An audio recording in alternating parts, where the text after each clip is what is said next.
Everyone, আমি মামুন আসাম লামডিং থেকে তোমাদেরকে অনেক অনেক ওয়েলকাম আমার একটা নতুন ব্লগে।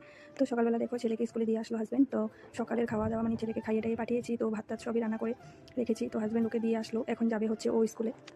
আর জানো তো আজকে কিন্তু ধোয়া কাচাকাচি সমস্তটাই করতে হবে, তো একা হাতে করতে না অনেকটাই কষ্ট হয়ে গেছে আজকে। তো আমি তো এখন ভিডিওটা ভয়েস ওভার দিচ্ছি, তো এরপর কিন্তু সমস্ত কিছু করে এসে যে রান্নাটা করবো সেই ইচ্ছেটাও করছে না, জানো হয়তো একা হাতে যারা করে। তো দেখো এদিকে সমস্ত বিছানাপত্র তুলে নিলাম, এখন ওয়াশিং মেশিনে দিয়ে দেবো।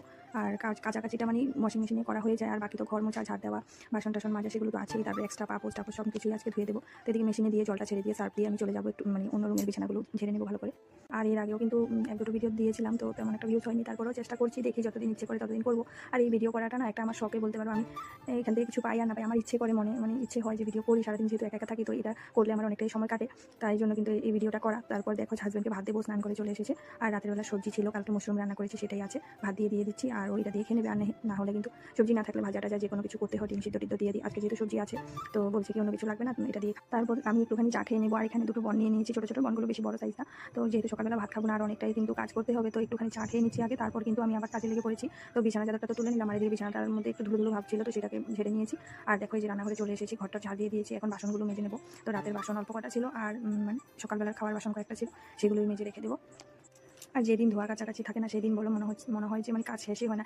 মানে ঘরের কাজকর্ম তো থাকেই, তারপরে এক্সট্রা কাজগুলো যেগুলো মানে ধোয়াধুয়ি হয়, পাপোশ টাপোশ, তারপরে ঘর মোছাটা কিন্তু আমি রোজ মুছি না, এত বড় একটা ঘর যেহেতু মানে রোজ রোজ মুছতে পারি না, আমার খুব প্রচণ্ড কোমরে যন্ত্রণা করে, তাই জন্য হাজব্যান্ড কিন্তু বলে রোজ রোজ মুছতে হবে না, সপ্তাহে 2-3 দিন মুছলে হবে। তো বাসনগুলো মাজা হয়ে গেছে, এখন ঝুড়িতে রেখে দিচ্ছি, জলটা ঝরে যাবে। আর এখন কিন্তু আমি গ্যাসটাও মুছে নিয়েছি আগেই, তো সব কিছু তো ভিডিওতে দেখানো সম্ভব নয়, তাই জন্য বারবার ক্যামেরা অন করতে হয়। আর গ্যাসটা মুছে আবার এই যে দেখো রান্নাঘরের পাপোশগুলো বের করে নিয়েছি, আর আমার রুমের পাপোশগুলো বের করে নেবো, সেগুলো মানে কেচে দেবো আজকে। আর সকালবেলা থেকে কিন্তু রোদ ছিল, আর এখন যেন তো ভয়েস ওভার দিচ্ছি, তো কাপড় টাপড় সমস্তটাই মেলে এসেছি। এখন দেখছি মেঘ ডাকছে, এই যে দেখতে পাচ্ছ সকালবেলা ওয়েদারটা রোদ করা রোদ, আর এখন কিন্তু মেঘে ডাকছে, জানি না কাপড়গুলো শুকাবে কিনা। এদিকে সকালবেলা তাড়াহুড়োর মধ্যে উঠোনটা ঝাড়ু দেওয়া হয়নি, আর উঠোনে তেমন একটা নোংরা হয় না, ওই একটা ডালিম গাছ আছে, এটারই পাতা কয়েকটা পড়ে। আর সকালবেলা ঘর ঝাড় দিয়ে ধরে জল টল দিয়ে অন্য কাজগুলো করে, যেহেতু ছেলেকে খাইয়ে পাঠাতে হবে 8টার মধ্যেই চলে যায়, তো উঠোনটা আমি পরেই দিয়ে দিই ও যাওয়ার পরে।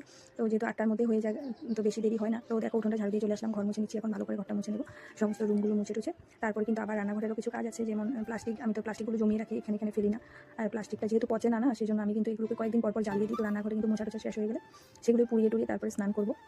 তো দেখো আমার রুমটা মোছা হয়ে গেছে, এদিকে বারান্দায় চলে আসলাম, বারান্দার মোছা হয়ে গেছে, এখন চলে আসলাম অন্য একটা রুমে। তো এই রুমগুলোতে থাকা হয় না তেমন একটা, তো ঝাড় মোছামাছি তো করতেই হবে, গুছিয়ে গাছিয়ে রাখতে হবে। তো দেখো স্নান টান করে চলে আসলাম, আর ভিডিওতে না দেখাতে তো অনেকটাই মানে অল্প সময়ের মধ্যে সব কিছু হয়ে যায়। আর এই যে তোমরা ঘড়ি কাটতে দেখতে পাচ্ছ, প্রায় 11টার মতো বেজে গেছে।